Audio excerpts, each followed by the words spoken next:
তো এরকমই কোশ্চেন আসবে তোমাদের। আসল ও বার্ষিক সবৃদ্ধি মূলের অনুপাত 20:21 হলে বার্ষিক সুদের হার কত? আচ্ছা দেখো, খুব সহজে এবং কম সময়ে আমরা কিভাবে করবো এটা দেখো।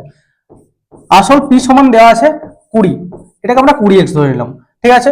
সবৃদ্ধি মূল এ, এ সমান হচ্ছে কি ধরবো না 21 দেওয়া আছে, তাহলে 21x ধরে নিলাম, ঠিক আছে। তাহলে আমার এখানে ইন্টারেস্টটা কত, সুদটা কত, সুদকে আমরা আই ধরবো, আই সমান কত হবে তাহলে 21x মাইনাস 20x, তাহলে কত আসছে এখান থেকে x চলে আসছে।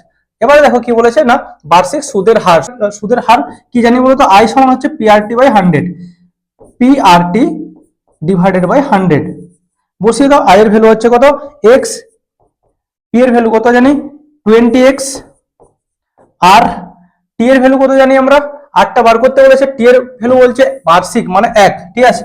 তাহলে এইটা ইনটু 1 ডিভাইডেড বাই 100 চলে এসে এখান থেকে 100 যদি এদিকে মাল্টিপ্লাই করা হয় তাহলে কি হবে 100x, আর 20টাকে নিচে নামিয়ে দিলে কি হচ্ছে 100x বাই 20x, তাহলে আর সমান কি হবে 100x ডিভাইডেড বাই 20x, চলে এলো 5%। তো এক্স গুলো কেটে দাও, সঠিক অ্যান্সার হবে কি না 5%। তো এরকমই ম্যাথ তোমাদের কিন্তু আসবে।